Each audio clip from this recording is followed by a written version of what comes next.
When the Soviet Union fell in 1991, many thought that the Americans had won the Cold War, but in reality, while they did outlast the Soviets, the Cold War was far from over. This was just the first game of a 7-game series, and ever since, China has taken Russia's place in the ring and has challenged the United States economically via trade wars and by ramping up military spending. However, as these giants fight for supremacy on the world stage, there is a third player, or as Yoda put it, there is another. The European Union. He didn't say the European Union, but the European Union has been quietly maneuvering in this complex arena, and in today's video, we'll delve into the EU's role amid these escalating US-China tensions, highlighting its unique position, the challenges it faces, and its potential impact on the global economic landscape. So make sure to keep it tuned to Profit Protection as we turn the page on yet another chapter of geopolitics. Not only will we try to understand the EU's position, but also address what the average person stands to gain or lose from this current environment. Now, let's see what we have in store. The United States, under the leadership of President Joe Biden, has shown a tough stance towards China, especially regarding allegations of espionage activities. In response to such hostility, China might naturally seek to strengthen ties with other global players to mitigate the negative impacts of US policies.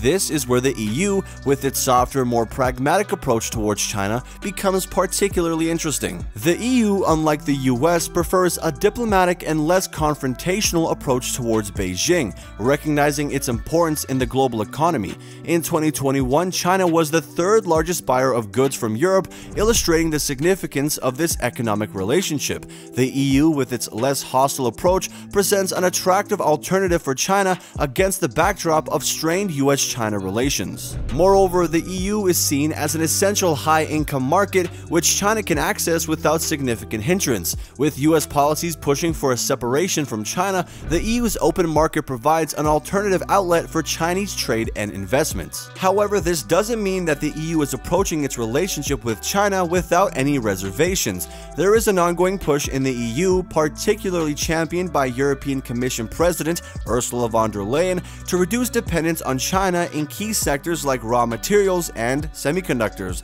This strategy to de-risk is very different from the US approach of disengagement, where it seeks to manage dependency intelligently without severing ties completely. Okay, so at this point, you might be wondering, what's this got to do with me? Well, understanding these dynamics can shed light on several aspects of daily life. If you're a consumer, the state of these relationships can affect the prices of goods you buy, the availability of products, and even job prospects in industries tied to international trade. For example, if Europe decides to reduce its dependence on Chinese-made goods, this could potentially lead to more manufacturing jobs in the EU.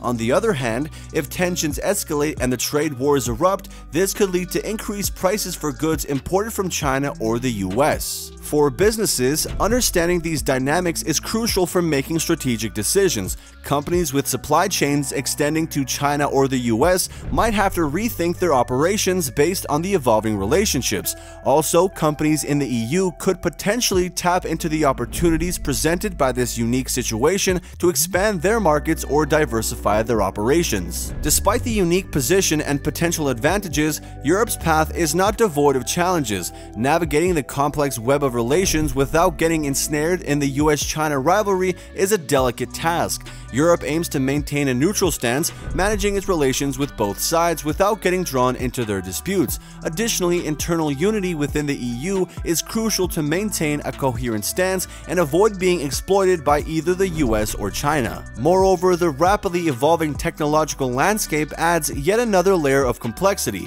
With China's ban on its companies buying from American chipmaker Micron in retaliation against US policies, Europe needs to tread carefully to ensure its technological advancements don't become a pawn in this geopolitical chess game. Despite these challenges, Europe's position presents a unique opportunity. The EU has a chance to showcase its strength as a global player and prove its ability to navigate delicate power dynamics, and here are two ways it can use its position to its advantage. First, it could use its position to influence global norms and policies. This soft power projection is often referred to as the Brussels effect, where the EU's stringent regulations, particularly in areas such as environmental standards, digital privacy, and human rights, set a global benchmark that other countries choose to adopt or are influenced by to gain access to the European market. By setting high standards that must be met to do business within its borders, the EU can push multinational corporations and even entire nations to comply,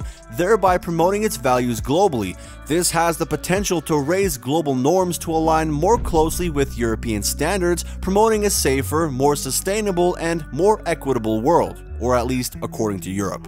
Then, in terms of technological development, the EU could harness its economic and political power to spur innovation and growth within its borders. This might involve creating a favorable regulatory environment for tech companies, supporting research and development, and fostering digital skills and entrepreneurship. Attracting foreign investment in tech sectors could provide the capital needed for tech startups and projects driving technological advancement and digital transformation. In addition, by reducing its dependency on countries like China for technology, the EU could enhance its technological sovereignty, improve its resilience to digital threats, and increase its ability to compete in the global digital economy. To achieve these objectives, however, the EU would need to balance its drive for technological development with other considerations such as data privacy, digital security, and social impacts. So I suppose after all, the EU does have a few options up its sleeve. The challenge will provide a big enough incentive for not only China and the US to consider the EU as an equal, but also to seek out emerging economies like those in Eastern Africa for cooperation, rather than beating the same Chinese and American drum.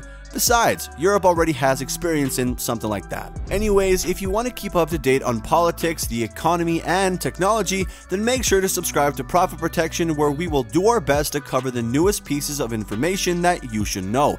Consider liking this video if you found it informative, and consider checking out another video of ours where Peter Zeihan discusses how China is not far from complete deindustrialization. But as for now, that's all from us, and until next time, take care, and I'll be seeing you.